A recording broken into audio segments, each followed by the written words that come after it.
Ali Baba and the 40 Thieves, The Secret of the Stone Cave. Once upon a time, in a great city of the Persian kingdom, there lived two brothers.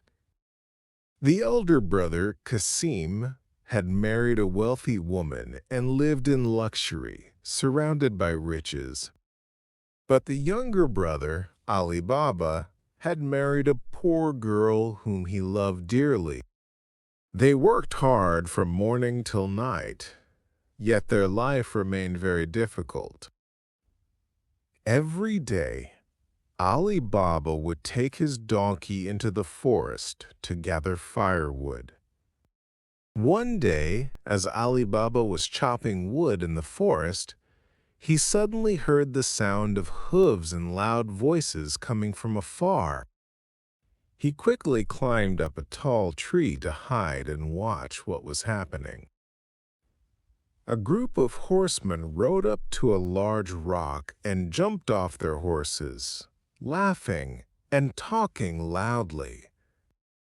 "Today is our lucky day! Look how much gold and silver we've stolen!" one of them shouted. Ali Baba thought to himself, "So these are bandits." Then the thieves walked up to a huge rock. Their leader shouted loudly, "Open sesame, open sesame!"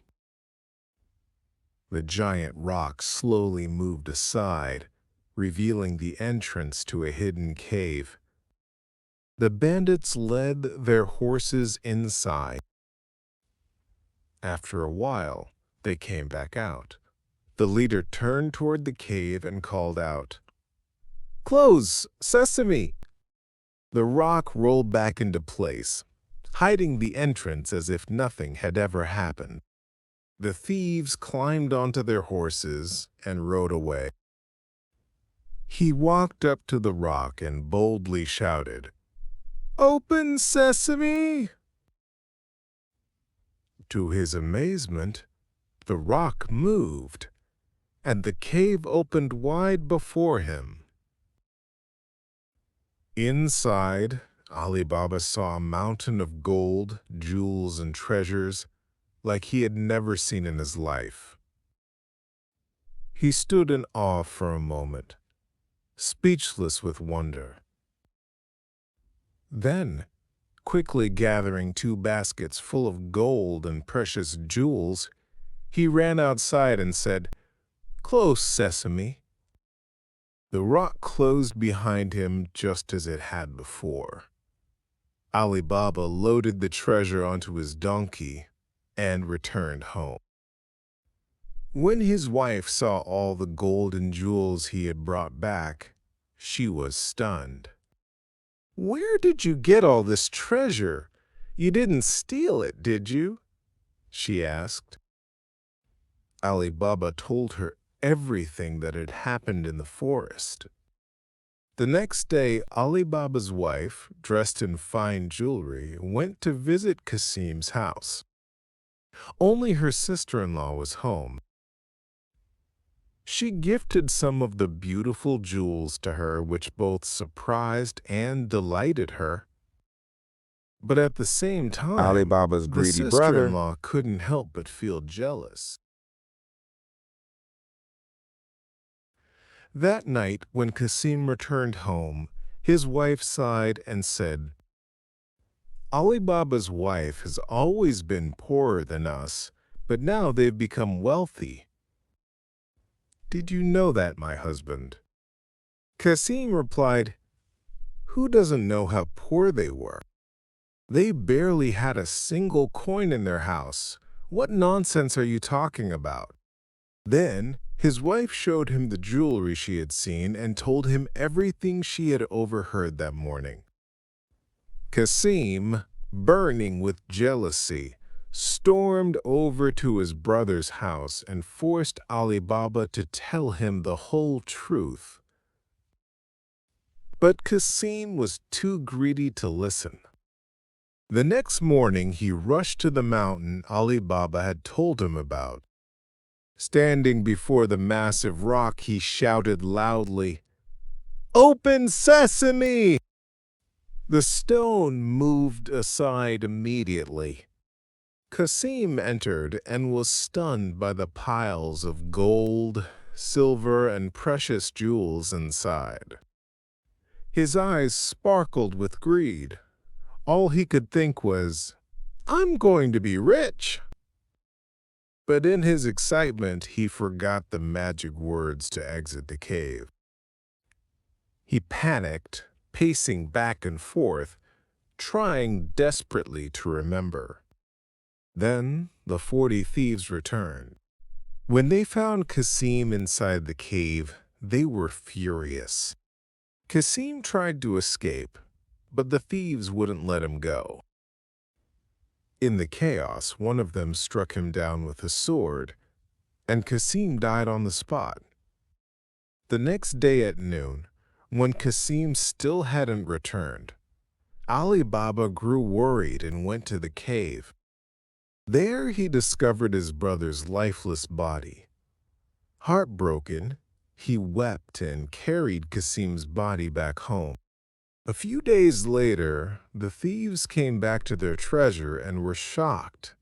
Kasim's body had vanished. Fearing their secret had been discovered, they held a meeting and decided they had to find out who had taken The smart body slave girl. and who else knew about the cave. One day, a bandit disguised himself and went to the village where Ali Baba lived. Eventually, he overheard villagers talking about Kasim's mysterious death and learned that Ali Baba had carried his brother's body home. Quietly, the thief marked a symbol on Ali Baba's door to identify the house, then quickly left. But, as luck would have it, a clever servant girl working in Ali Baba's house noticed him drawing the mark. Suspecting danger, she drew the same symbol on every other door in the neighborhood. That night, the thieves returned to the village, only to find the same symbol on every house.